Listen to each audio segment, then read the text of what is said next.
Last Halloween, I set out on a mission to build the most accurate Art the Clown costume.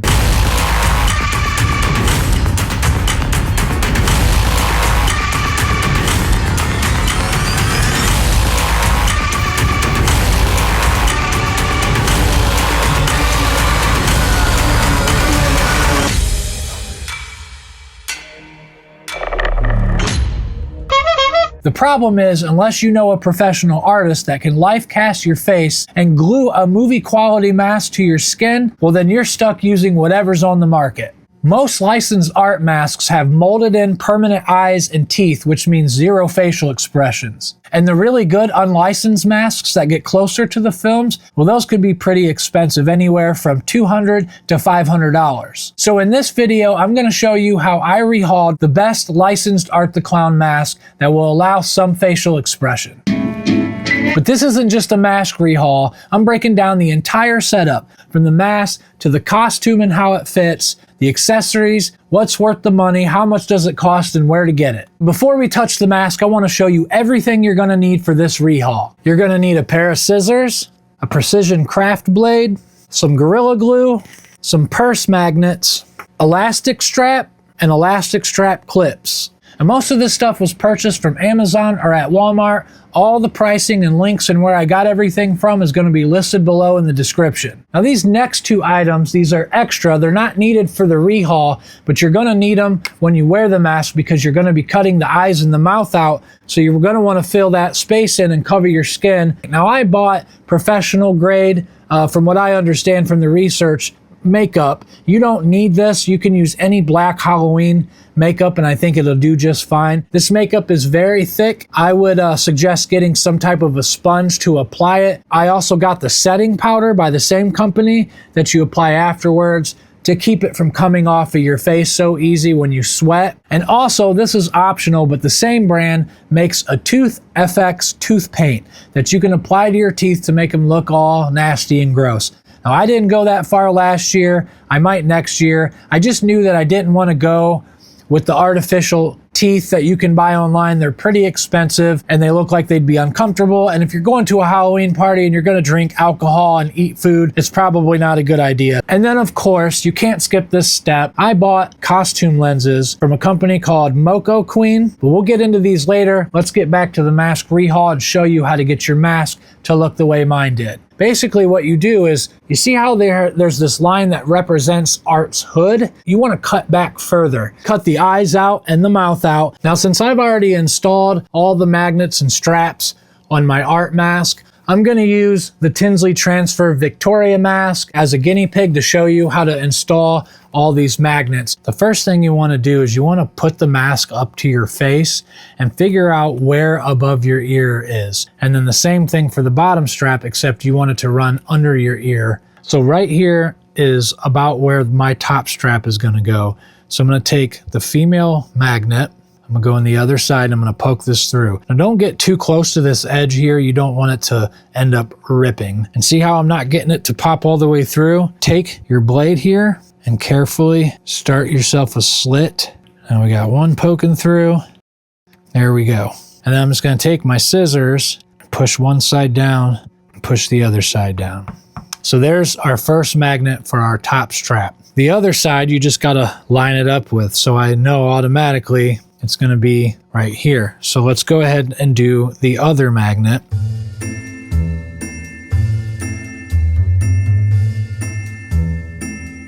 And there we go. So now we have our two magnets for our top strap. Now we'll do the magnets for the bottom strap.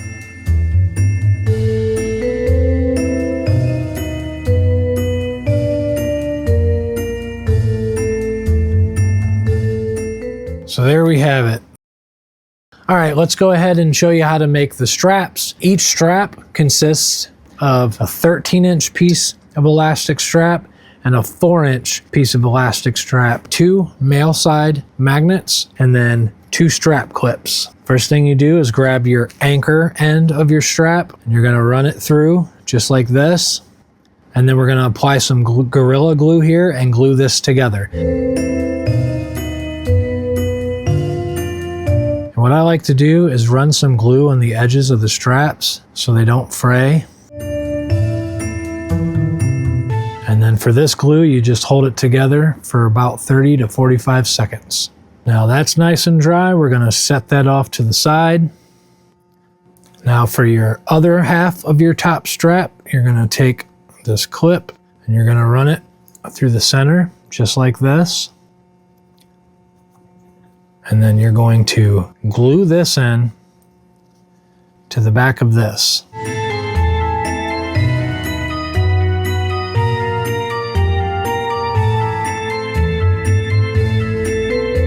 Okay, so now what we got to do is attach these together, and you're going to take your long piece and you're going to loop it through the anchor side of the right side of it, and then you're going to send it back through this end of the strap clip, the left side, and then back out the right side. And that is your adjustable strap. Now we got to attach the male ends of the magnets so it can clip on to the inside of your mask. Start yourself some slits because it's not going to push through, especially with the glue on this end here. So I just kind of hold it up to it and get an idea about how far apart they need to be. Now remember, you want your male side to be sticking outwards.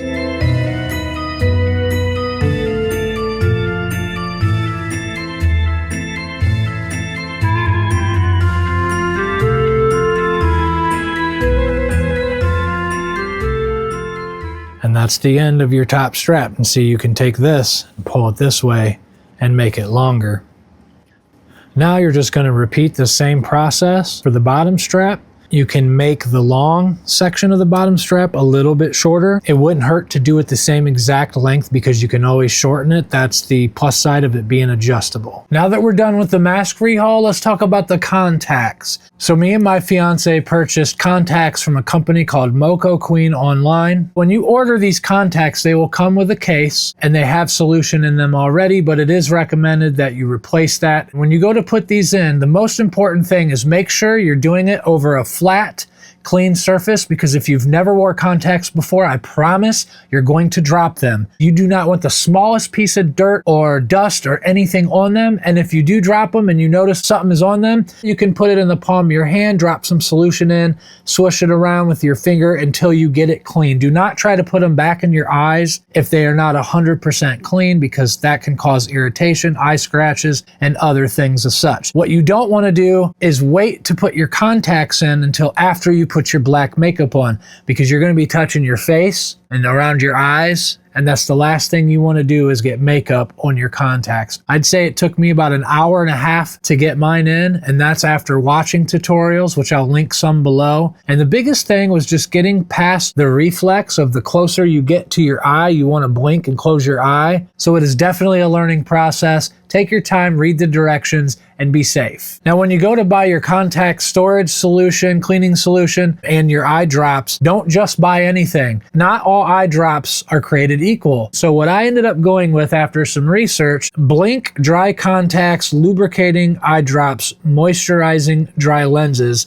And this was recommended because I have never wore contacts before. My eyes aren't used to it. And then second, your lens solution, which is what goes in the case here that you store them in or use to clean them, is Optifree Pure Moist 5-in-1, cleans, rinses, disinfects, and stores. For me, when I put the first contact in, it wasn't that uncomfortable. The second one, a huge burning sensation instantly. And so I immediately put a drop of this in my eye. It instantly takes away the burn. You have to have this, and make sure that if you're going to a Halloween party or something, don't leave any of this stuff at home. You want to take it all with you so you can take your contacts out if you need to, so you can use the eyedropper if you need to. Now, how do costume contacts feel for people that don't wear contacts?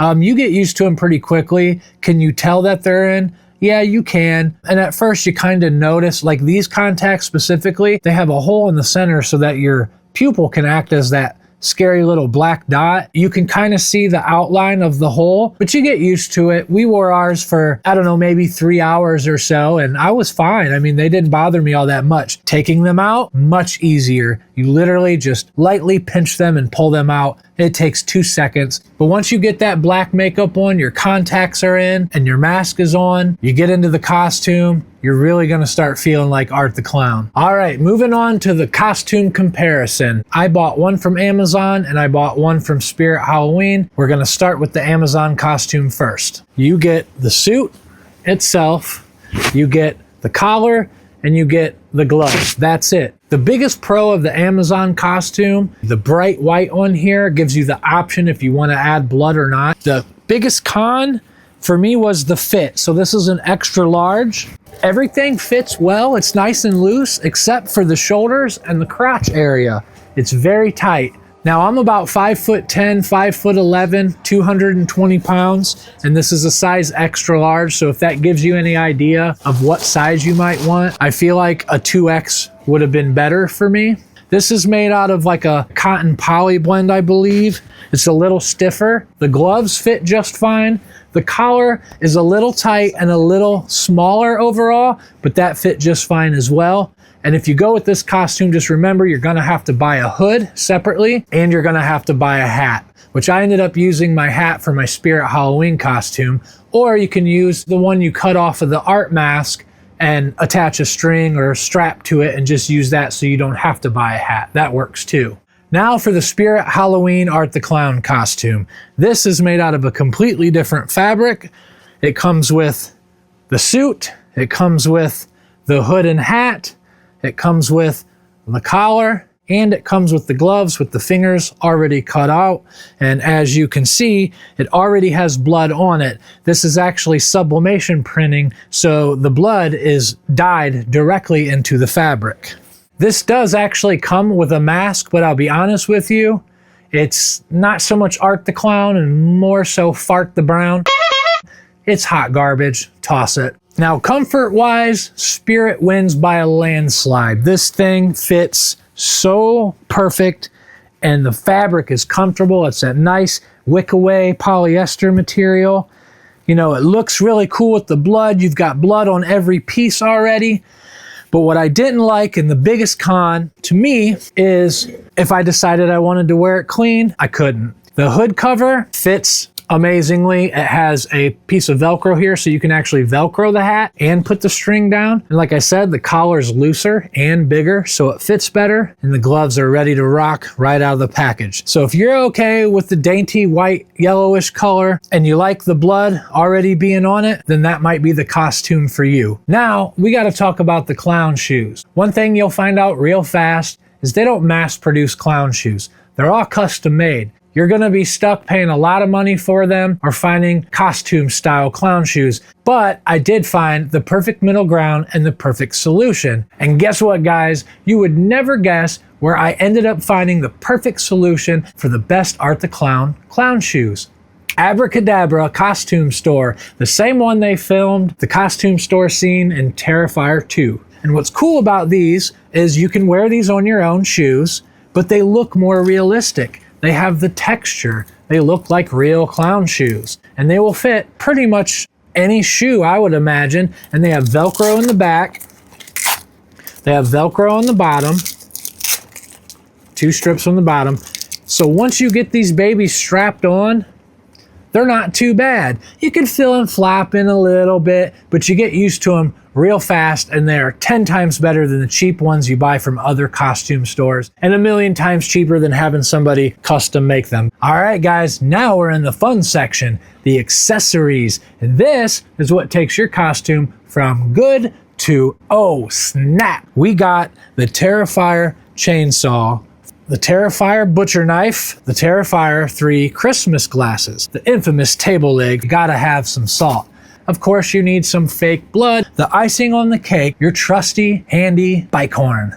And I cannot believe I almost forgot one more very important item, a trash bag. Get yourself a black trash bag and put all your fun little accessories in it. And it's really funny to watch when you have to set it down on the floor and dig through it to find stuff. Everybody's just laughing in the background. So don't forget your trash bag. Get those industrial strength ones especially. Hefty. Well, that about wraps it up, channel surfers. I hope this video really helped you guys out. If you still have any questions or need any guidance of any sort, don't hesitate to comment down below. And on your way out, do me a favor and please hit that subscribe button and tap the bell so you don't miss any future content. I'm Stanley. This is Channel 116. Until next time.